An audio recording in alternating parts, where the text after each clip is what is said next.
ओम श्री गणेशाय नमः। मैं आप सभी का आपके अपने चैनल अनादि धारा में बहुत बहुत स्वागत करती हूँ। आप सभी का दिन शुभ हो और मंगलमय हो और भगवान श्री गणेश जी की कृपा सदा आप पर बनी रहे और वे सभी आपकी मनोकामनाएं पूर्ण करें।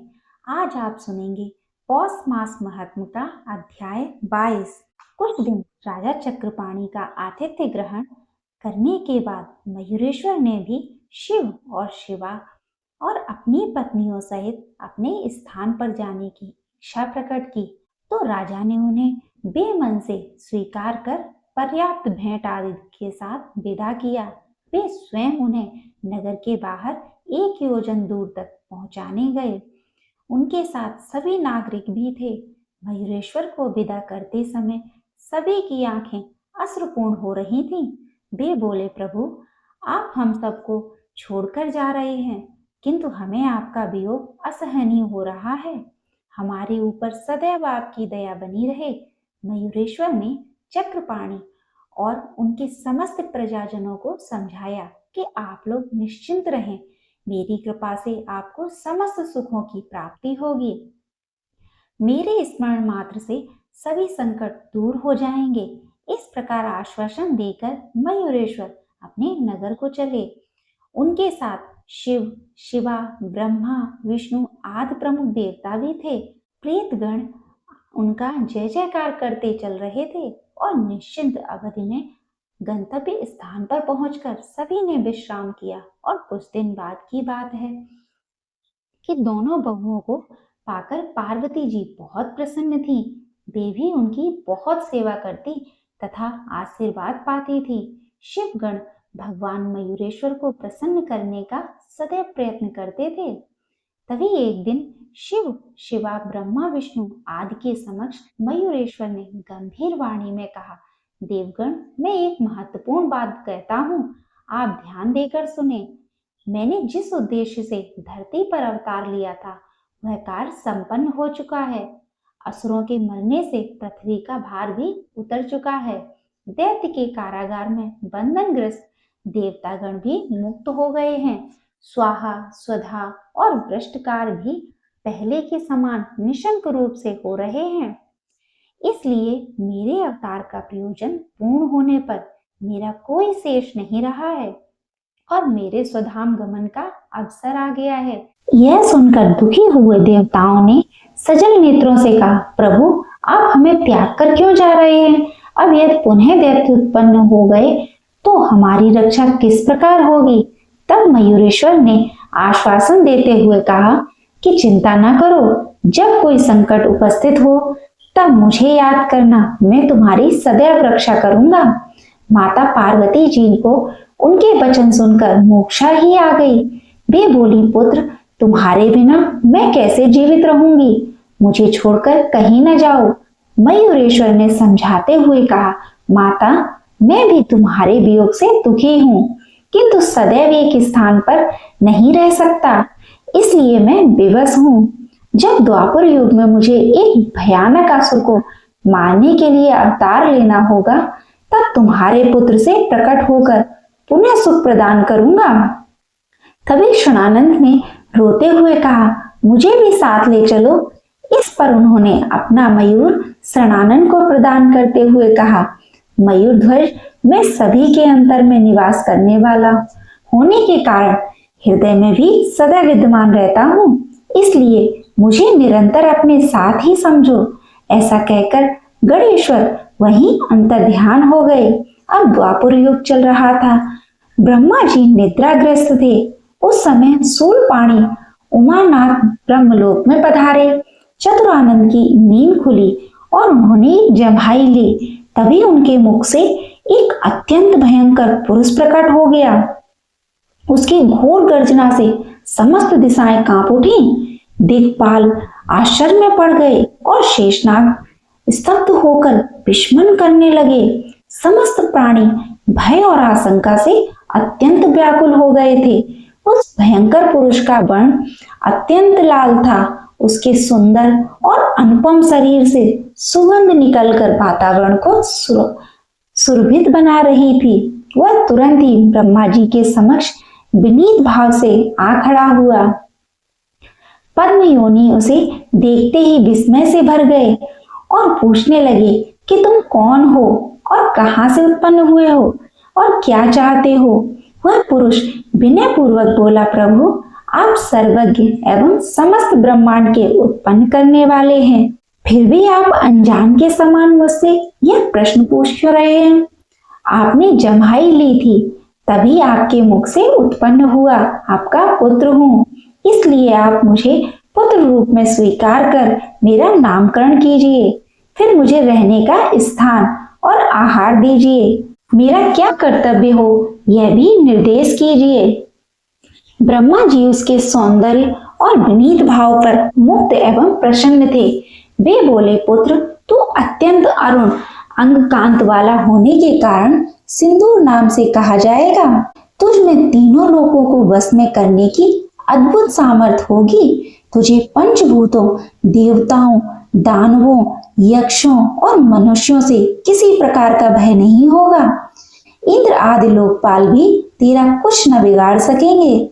दिन हो या रात्रि तुझे भय की प्राप्ति नहीं होगी। पुत्र ने आज्ञाकारी सेवक की भांति मस्तक झुकाया और ब्रह्मा जी उससे और भी संतुष्ट हो गए। उन्होंने पुनः कहा, बेटा तुझे किसी भी सजीव या निर्जीव वस्तु से भय नहीं होगा। जब तू क्रोध पूर्वक किसी को भी अपनी विशाल भुजाओं में जकड़ लेगा, तब उसके शरीर के सैकड़ों टुकड़े हो जाएंगे। अब तू तीनों लोकों में जहां कहीं भी रहना चाहे वहां रहे, तुझे कोई रोक नहीं सकता। तब सिंदूर ने श्रद्धा भक्ति पूर्वक पिता के चरणों में प्रणाम किया और फिर कोमल वाणी से बोला, अखिल ब्रह्मांडेश्वर आप सत्व, रज और तम तीनों गुणों के साधन द्वारा संसार की उत्पत्ति, स्थिति और प्रलय करते हैं, जबकि आपके साथ ही समस्त विश्व तमसावृत होकर सो जाता है। करोड़ों कल्पों तक घोर तपस्या करने पर भी आपके दर्शन संभव नहीं होते, किंतु मुझे वे सजल ही हो गए हैं। अब इससे बढ़कर और सौभाग्य की कौन सी बात होगी। यह कहकर सिंदूर ने चतुरानंद प्रभु की परिक्रमा की और चरणों में प्रणाम कर तथा उनकी आज्ञा लेकर पृथ्वी की ओर चल पड़ा। तभी अभी कुछ ही योजन दूर गया होगा कि उसके मन में एक आशंका उत्पन्न हो गई कि न जाने कितने जन्मों के पुण्य संचित होने पर, कठोर तपस्या करने पर ऐसे वरदान की प्राप्ति हो सकती है, किंतु मुझे तो बिना तप, जप और वेद अध्याय आदि किए सहज में ही यह दुर्लभ वर प्राप्त हो गए। कहीं ऐसा तो नहीं कि मेरे पिता ब्रह्मा जी ने मुझे वैसे ही बहला दिया हो। इसलिए इसकी परीक्षा करनी चाहिए कि वह वरदान सत्य है या नहीं। उसने पुनः सोचा, किंतु उनकी परीक्षा कैसे हो। यहाँ कोई भी ऐसा प्राणी दिखाई नहीं देता जिसे पकड़कर देख लूं कि उसके सैकड़ों खंड होंगे या नहीं। अब कहाँ चलूं, कहीं कोई भी दिखाई नहीं देता, तब क्यों न ब्रह्मा जी पर ही इसका परीक्षण कर लिया जाए। ऐसा निश्चय कर वह पुनः ब्रह्मलोक की ओर लौटा। उसने ब्रह्मा जी के पास जाकर घोर गर्जना की और अपनी भुजाओं को तौलने लगा। ब्रह्म योनि उसके हाव भाव देखकर ही मन की बात ताड़ गए, इसलिए भय के कारण दूर जाकर बोले, कहो पुत्र लौट कैसे आए। तब सिंदूर ने कहा, पिताजी मैंने आपके वर की परीक्षा करना चाहता हूँ। जब मुझे कहीं भी कोई नहीं दिखाई दिया तो यहाँ आना ही उचित प्रतीत हुआ। ब्रह्मा जी ने दूर से ही कहा, पुत्र मैंने तेरी सुंदरता देखकर ही वो बस तुझे वर प्रदान किया था। मुझे तेरी इस कुटिलता और दुष्टता का भान नहीं था कि तू मेरे वरदान का परीक्षण मुझ पर ही करेगा। वस्तुतः विषधर को दूध पिलाने पर उसमें विष की वृद्धि ही होगी। इस सिद्धांत की ओर मेरा ध्यान ही नहीं गया। सिंदूर फिर भी न माना, वह ब्रह्मा जी की ओर बढ़ने लगा तो वे पीछे हटते हुए बोले, अरे मूर्ख, अब तो असुर भाव को प्राप्त होगा और तुझे मारने के लिए गजानन भगवान अवतार लेंगे। इस श्राप को सुनकर अट्टहास करता हुआ सिंदूर चतुर्मुख की ओर झपटा। यह देखकर वे प्राण लेकर भागने लगे।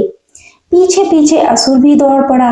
यद्यपि ब्रह्मा जी असुर की अपेक्षा दुर्बल थे, तो भी प्राण के मोह से वे वेग पूर्वक भाग रहे थे।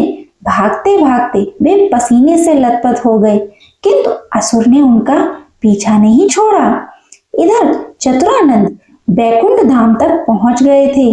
वहां कुछ श्रम हल्का करने के लिए रुके ही थे कि असुर आता दिखाई दिया। वे तेजी से दौड़कर भगवान विष्णु जी के पास जा पहुंचे।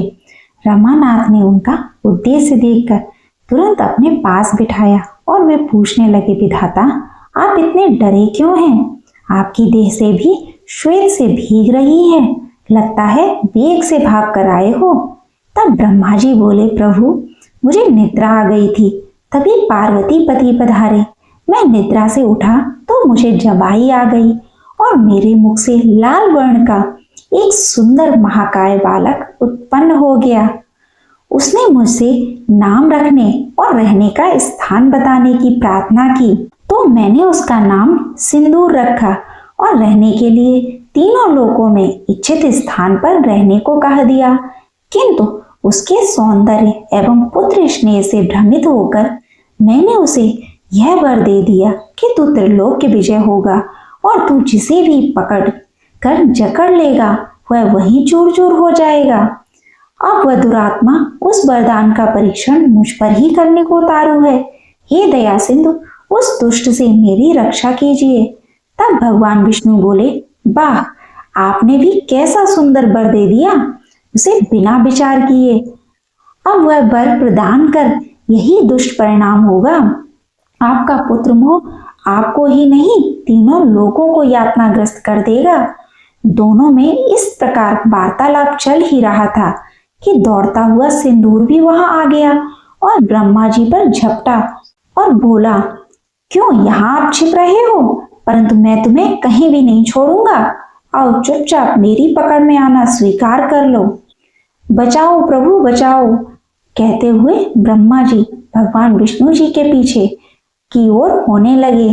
तभी भगवान ने उसे समझाया, पुत्र, तू अत्यंत बलवान और चतुरानन अल्प बल है, इसलिए उनसे युद्ध करने में तुम्हें श्रेयस नहीं मिलेगा, वरन इसका अनिष्ट होने पर तुम्हें अब कीर्ति ही मिलेगी। इसलिए उन्हें छोड़कर किसी अन्य से जाकर युद्ध करो।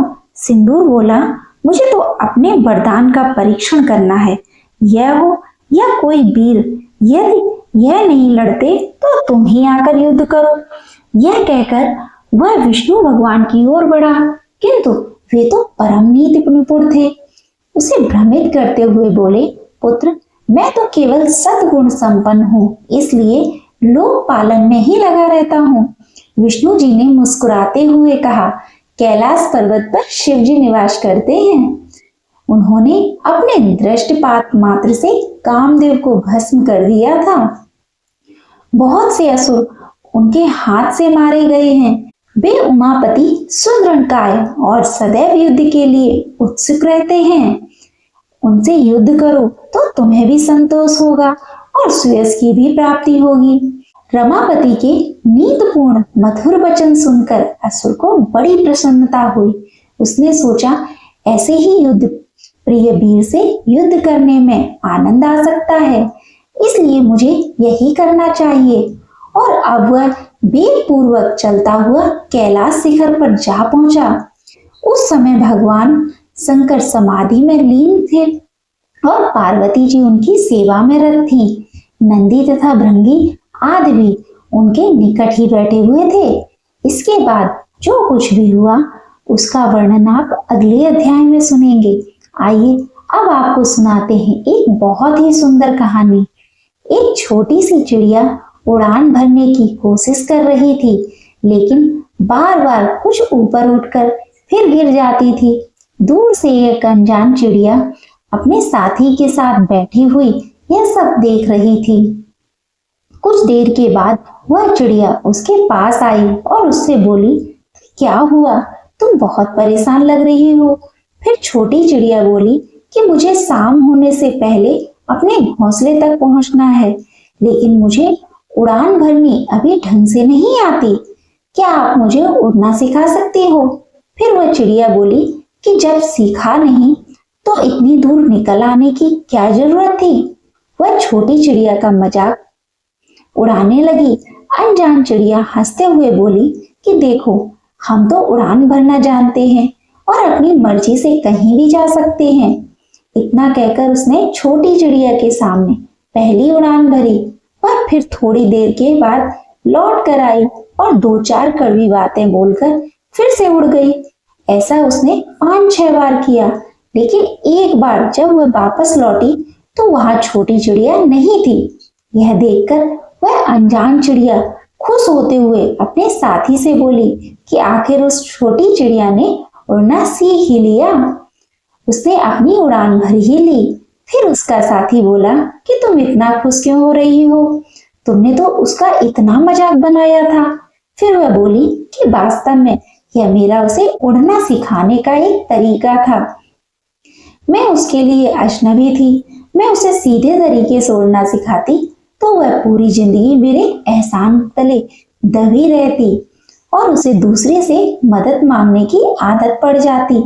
जब मैं पहले उसे कोशिश करते हुए देखा था, मैं तभी समझ गई थी कि उसे बस थोड़ी सी दिशा देने की जरूरत है और वह मैंने बार बार उसके सामने उड़ते हुए उसे दे दी।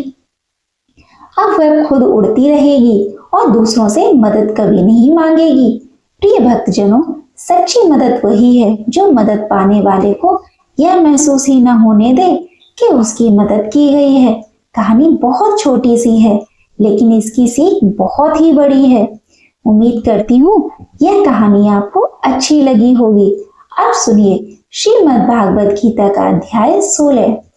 भगवान श्री कृष्ण ने अर्जुन से कहा, हे भरत पुत्र, निर्भयता, आत्मशुद्धि, आध्यात्मिक ज्ञान का अनुशीलन, दान, आत्म संयम, यज्ञ परायण, वेद अध्ययन, तपस्या, सरलता, अहिंसा, सत्यता, क्रोध विहीनता, त्याग, शांति, क्षेत्र अन्वेषण में अरुचि, समस्त जीवों पर करुण लोभ, विहीनता, भद्रता, लज्जा, संकल्प, तेज, क्षमा, धैर्य, पवित्रता, ईर्ष्या तथा सम्मान की अभिलाषा से मुक्ति, यह सारे दिव्य गुण हैं जो देह प्रकृति से संपन्न देव तुल्य पुरुषों में पाए जाते हैं। हे प्रथापुत्र, दंभ, दर्प, अभिमान, क्रोध, कठोरता तथा अज्ञान, यह सारे आसुरी स्वभाव वाले गुण हैं। दिव्य गुण मोक्ष के लिए अनुकूल हैं और आसुरी गुण बंधन दिलाने के लिए। हे पांडुपुत्र, तुम चिंता मत करो, क्योंकि तुम दैवीय गुणों से युक्त होकर जन्मे हो। हे प्रथापुत्र, इस संसार में सुचित प्राणी 2 प्रकार के हैं, देव तथा आसुरी। मैं पहले ही विस्तार से तुम्हें देव गुण बता चुका हूँ। अब मुझसे आसुरी गुणों के विषय में सुनो। जो आसुरी हैं वे यह नहीं जानते कि क्या करना चाहिए और क्या नहीं करना चाहिए। उनमें न तो पवित्रता, न उचित आचरण और न ही सत्य पाया जाता है। वे कहते हैं कि यह जगत मिथ्या है, इसका कोई आधार नहीं है और इसका नियमन किसी ईश्वर द्वारा नहीं होता। उनका कहना है कि यह काम इच्छा से उत्पन्न होता है और काम के अलावा कोई अन्य कारण नहीं है। ऐसा निष्कामों का अनुगमन करते हुए आसुरी लोग, जिन्होंने आत्मज्ञान खो दिया है और जो बुद्धिहीन हैं, ऐसे अनुपयोगी एवं भयावह कार्यों में प्रवृत्त होते हैं, जो संसार का विनाश करने के लिए होता है। कभी नष्ट होने वाले काम का आश्रय लेकर तथा गर्व के मद में मिथ्या प्रतिष्ठा में डूबे हुए आसुरी लोग इस तरह मोहग्रस्त होकर सदैव क्षण भंगुर वस्तुओं के द्वारा अपवित्र कर्म का व्रत लिए रहते हैं। उनका मानना है कि जीवन के अंत तक इंद्रियों को तृप्त करना मानव सभ्यता की प्रमुख आवश्यकता है। इस प्रकार उनकी चिंता का कोई अंत नहीं है। सैकड़ों हजारों इच्छाओं, काम और क्रोध से बंधे हुए वे इंद्रिय तृप्ति के लिए अवैध साधनों से धन प्राप्त करते हैं। आसुरी व्यक्ति सोचता है, आज मेरे पास इतना धन है और मैं अपनी योजनाओं के अनुसार अधिक प्राप्त करूंगा। अभी मेरा है और यह भविष्य में और अधिक बढ़ेगा। वह मेरा दुश्मन है और मैंने उसे मार डाला है, और मेरा दुश्मन और मेरा दूसरा दुश्मन भी मारा जाएगा। मैं सब कुछ का स्वामी हूँ, मैं भोगता हूँ, मैं सिद्ध, शक्तिशाली और खुश हूँ। मैं सबसे अमीर आदमी हूँ जो कुलीन रिश्तेदारों से घिरा हुआ है। कोई नहीं है। मैं कितना शक्तिशाली और धन्य हूँ। मैं यज्ञ करूंगा, मैं कुछ दान करूंगा और इस प्रकार मैं आनंदित रहूंगा। इस प्रकार ऐसे व्यक्ति अज्ञानता के जाल में फंस जाते हैं।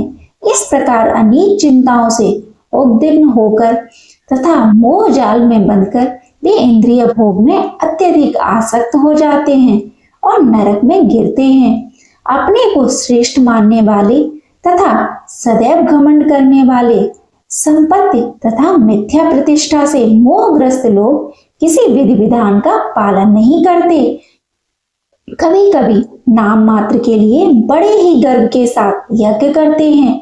मिथ्या अहंकार, बल, दर्प, काम तथा क्रोध से मोहित होकर आसुरी व्यक्ति अपने शरीर में तथा अन्यों के शरीर में स्थित भगवान से ईर्ष्या और वास्तविक धर्म की निंदा करने लगते हैं।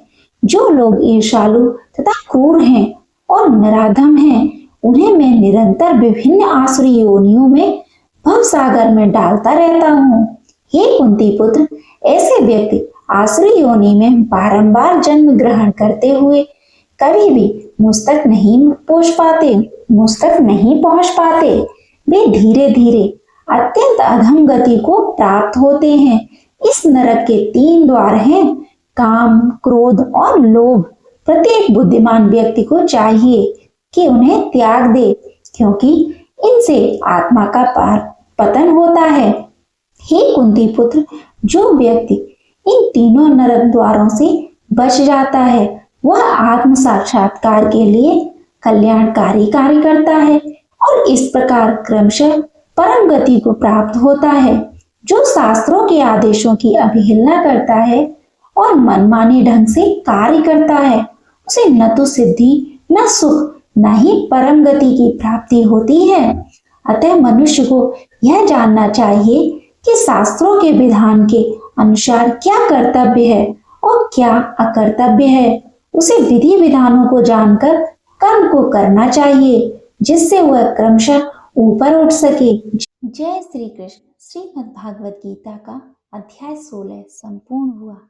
प्रिय श्रोताओं, यदि आपको यह वीडियो अच्छी लगी हो तो अनादि धारा चैनल को सब्सक्राइब करें और इसे ज़्यादा से ज़्यादा शेयर करें और इस वीडियो को लाइक करना बिल्कुल ना भूलें और कमेंट में जय श्री कृष्ण अवश्य लिख दें। हर हर महादेव। जय श्री कृष्ण। ओम गंग गणपते नमः।